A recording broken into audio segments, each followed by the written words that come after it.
보험 사기꾼 직원이 체포되었습니다. 노숙자가 모든 범죄를 자백하고 정윤희에게 무릎 꿇고 용서를 구했습니다. 30년 전의 비밀이 어둠 속에서 서서히 모습을 드러낸 순간 정윤희의 인생은 다시 한번 뒤흔들렸다. 어느 평범한 오후 그녀의 전화가 울렸다. 수화기 너머로 들려온 보험사 직원의 목소리는 차분했지만 그 내용은 그녀의 심장을 얼어붙게 했다. 화재 보험금 전액을 수령했는지 최종 확인하겠다는 말이었다. 정윤희는 순간 숨이 멎는 듯 했다. 손이 떨렸고 머릿속은 혼란으로 가득 찼다. 보험금이라니. 그녀는 단 한 푼의 돈도 받은 적이 없었다. 30년 전 사랑하는 남편을 끔찍한 화재로 잃고 삶이 무너졌던 그때 그녀는 슬픔과 가난 속에서 살아남기 위해 몸부림쳤을 뿐이었다. 충격과 분노로 가득 찬 정윤희는 곧장 동생 정호성에게 전화했다. 정호성은 서울의 어두운 뒷골목부터 고위층까지 손을 뻗칠 수 있는 막강한 권력자였다. 그의 눈빛은 차갑고 단호했다. 누나의 떨리는 목소리를 듣는 순간 그는 이미 결심을 굳혔다. 그는 즉시 움직였다. 오랜 세월 쌓아온 인맥과 권력을 총동원해 30년 전 화재 사건의 진실을 파헤치기 시작했다. 보험사 내부 문서를 뒤지고 당시 사건에 연루된 이들을 추적하며 단서를 하나씩 모아갔다. 이 며칠 뒤 정호성은 충격적인 사실을 알아냈다. 30년 전 정윤희의 남편이 화재보험에 가입했던 기록이 존재했다. 하지만 그 거액의 보험금은 정윤희의 손에 들어가지 않았다. 누군가가 그녀의 서명을 위조해 돈을 가로챘다. 그 주인공은 당시 보험 설계사로 일했던 한 여성이었다. 그녀는 이미 종적을 감춘 상태로 경찰의 수배 명단에 올라 있었다. 정호성의 눈빛이 얼음처럼 차갑게 빛났다. 그는 이를 악물며 맹세했다. 어디로 숨었든 반드시 찾아내겠다고. 정호성은 사설 탐정을 고용하고 경찰과 협력하며 그녀의 행방을 추적했다. 서울의 번화한 거리부터 외딴 시골 마을까지 그녀가 숨어있을 만한 곳을 하나씩 좁혀갔다. 마침내 서울에서 멀리 떨어진 황량한 마을의 허름한 단칸방에서 그녀를 찾아냈다. 초췌한 모습의 그 여성은 과거에 화려했던 삶의 흔적을 완전히 잃은 채였다. 경찰에 끌려가면서도 그녀는 저항했지만 정호성의 날카로운 눈빛 앞에서 결국 무너졌다. 조사실에서 그녀는 떨리는 목소리로 입을 열었다. 모든 것이 노숙자의 계획이었다고. 그 이름은 정윤희의 심장을 다시 한번 찢었다. 노숙자. 30년 전 바로 옆집에 살던 이웃이자 함께 웃고 울며 지냈던 친구였다. 그녀는 눈물을 흘리며 털어놓았다. 노숙자가 자신을 유혹해 정윤희의 서명을 위조하고 보험금을 가로채라고 부추겼다고. 그리고 그 끔찍한 화재마저 노숙자가 계획한 것이라고. 그 말은 정윤희의 세계를 산산조각 냈다. 믿을 수 없었다. 노숙자. 그 따뜻한 미소 뒤에 그런 악마 같은 음모가 숨어 있었다니. 그녀의 기억 속 노숙자는 밥 한 끼를 나누며 다정하게 웃던 이웃이었다. 하지만 그 미소는 가면이었다. 정윤희의 가슴은 배신감과 분노로 타올랐다. 그녀의 손은 주먹을 쥔 채 떨렸고 눈에서는 뜨거운 눈물이 흘렀다. 경찰서로 끌려온 노숙자는 끝까지 뻔뻔하게 발뺌했다. 그녀의 목소리는 강했지만 눈빛은 불안으로 흔들렸다. 하지만 보험 설계사였던 그 여성은 더 이상 참을 수 없다는 듯 분노를 터뜨렸다. 노숙자가 화재를 일으켰고 정윤희의 남편을 죽음으로 몰았다고 소리쳤다. 조사실 안은 순식간에 얼어붙었다. 노숙자의 얼굴은 창백해졌고 그녀의 손은 미세하게 떨렸다. 정윤희는 그 광경을 지켜보며 더 이상 참을 수 없었다. 그녀는 노숙자에게 달려들어 머리채를 잡고 흔들었다. 그녀의 외침은 절규에 가까웠다. 눈물은 볼을 타고 흘렀고 그녀의 손은 분노로 부들부들 떨렸다. 경찰이 그녀를 말리려 했지만 정윤희의 분노는 누구도 막을 수 없었다. 그녀의 가슴 속에는 30년간 쌓인 슬픔과 배신감이 마그마처럼 끓어올랐다. 노숙자는 결국 무너졌다. 그녀는 바닥에 주저앉아 정윤희의 발을 붙잡고 애원했다. 하지만 정윤희는 차갑게 그녀를 내려다보았다. 그녀의 눈빛에는 용서의 여지 따위는 없었다. 단호하게 몸을 돌려 조사실을 나갔다. 노숙자의 애원은 허공에 메아리 쳤다. 재판은 신속히 진행되었다. 보험 설계사의 증언과 정호성이 모은 증거들은 노숙자의 범죄를 명백히 드러냈다. 30년 전 그녀는 정윤희의 남편 명의로 보험을 들고 계획적으로 화재를 일으켜 그를 죽음으로 몰았다. 그리고 위조된 서명으로 거액의 보험금을 가로챘다.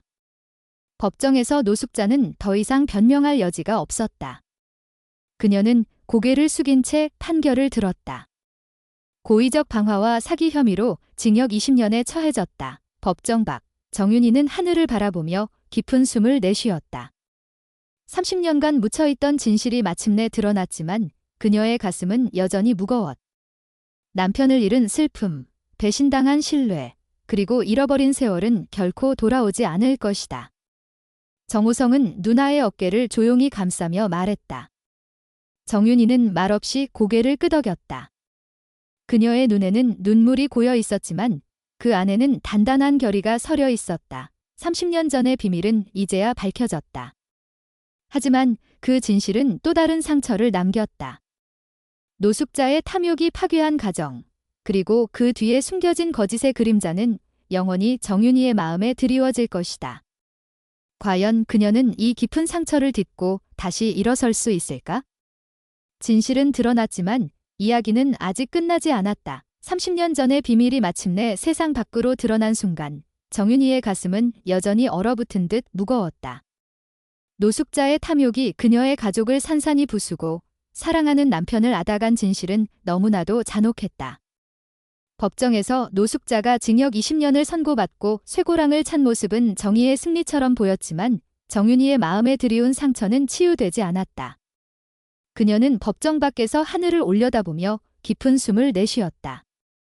눈물은 이미 말라붙었지만 가슴 깊은 곳에서는 여전히 분노와 슬픔이 마그마처럼 끓어올랐다.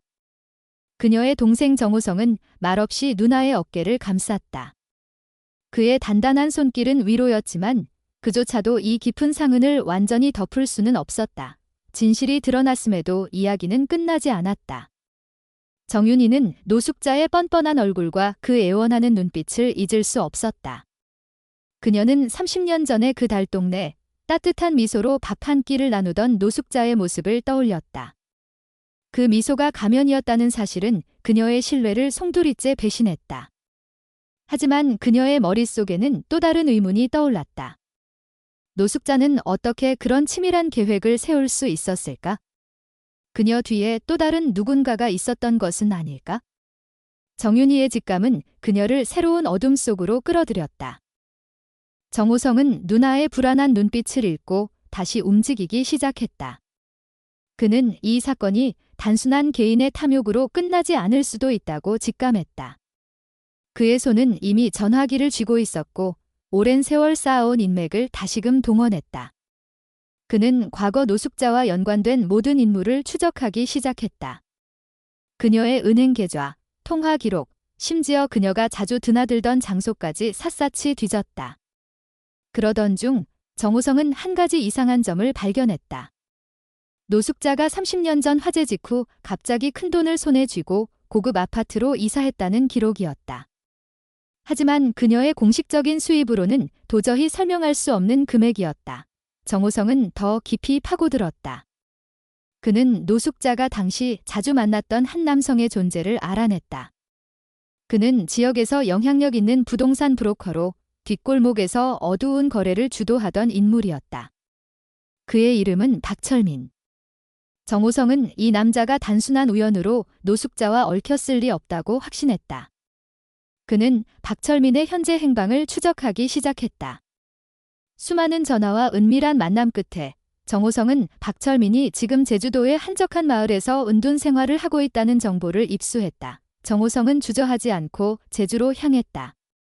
박철민은 바닷가 근처의 초라한 집에서 홀로 지내고 있었다. 세월의 흔적이 그의 얼굴에 깊게 새겨져 있었지만 눈빛만큼은 여전히 날카로웠다. 정호성이 그를 찾아가자 박철민은 본능적으로 몸을 움츠렸다. 그는 정호성의 질문에 처음에는 시치미를 뗐다. 하지만 정호성이 노숙자의 범죄와 화재 사건의 전말을 꺼내자 그의 얼굴은 점점 창백해졌다. 정호성은 단도직입적으로 물었다. 박철민은 결국 입을 열었다. 박철민은 30년 전 노숙자와 함께 화재보험 사기를 공모했다고 털어놓았다. 그는 노숙자가 정윤희의 남편 명의로 보험을 들도록 도왔고 화재를 일으킬 계획을 세밀히 짰다. 노숙자는 단순한 실행자가 아니었다. 그녀는 이 모든 계획의 중심에 있었고 박철민은 그녀의 탐욕을 충족시키기 위해 필요한 자금과 연결고리를 제공했다. 하지만 박철민은 자신이 직접 불을 지르지는 않았다고 주장했다. 그 순간 정호성의 머릿속에 또 다른 퍼즐 조각이 맞춰졌다. 노숙자가 화재를 일으킨 직접적인 증거는 없었지만 그녀가 이 모든 음모의 설계자라는 사실은 분명해졌다. 정호성은 이 새로운 정보를 정윤희에게 전했다. 정윤희는 다시 한번 충격에 휩싸였다. 노숙자가 단순히 이웃이 아니라 그녀의 삶을 파괴한 거대한 음모의 주역이었다니. 그녀는 분노로 몸을 떨었다. 하지만 이번에는 분노 속에 단단한 결심이 섰다. 그녀는 노숙자가 감옥에서 보내는 20년이 충분한 대가가 아니라고 생각했다. 그녀는 노숙자의 삶을 완전히 파괴하고 싶었다. 그녀는 정호성에게 부탁했다.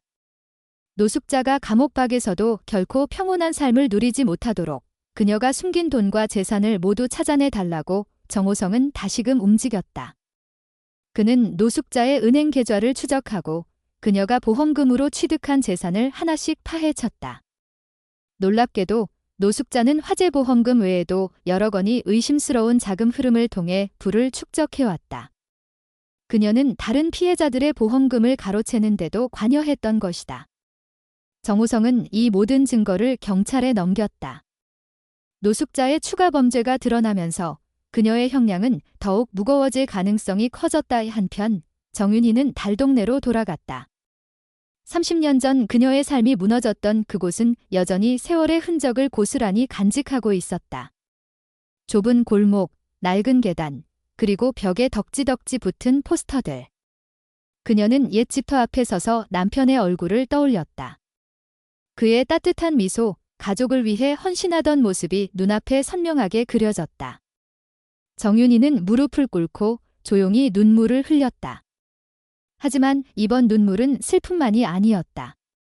그 안에는 정의가 이루어졌다는 안도감과 앞으로 나아가야 한다는 결의가 담겨 있었다. 노숙자의 재판은 추가 증거로 인해 다시 열렸다. 법정에서 그녀는 더 이상 뻔뻔한 얼굴을 유지할 수 없었다. 그녀가 저지른 수많은 범죄들이 하나씩 드러나며 그녀의 삶은 완전히 무너졌다. 추가된 혐의로 그녀는 종신형에 가까운 형량을 선고받았다. 정윤희는 법정에 서서 그 모습을 지켜봤다. 그녀의 눈빛은 차갑고 단호했다.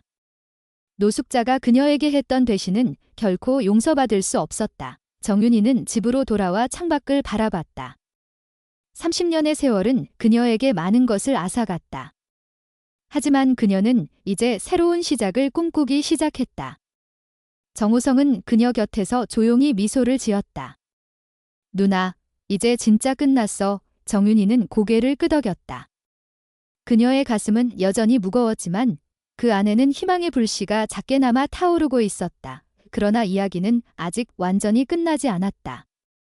노숙자의 뒤에 숨겨진 더 큰 그림자가 존재할지도 모른다는 의심이 정호성의 머릿속을 떠나지 않았다. 박철민의 공모는 단지 시작일 뿐이었다. 과연 이 사건의 전말은 어디까지 이어질까? 정윤희는 이 모든 진실을 마주하며 다시 일어설 수 있을까? 그녀의 여정은 이제 새로운 국면으로 접어들고 있었다.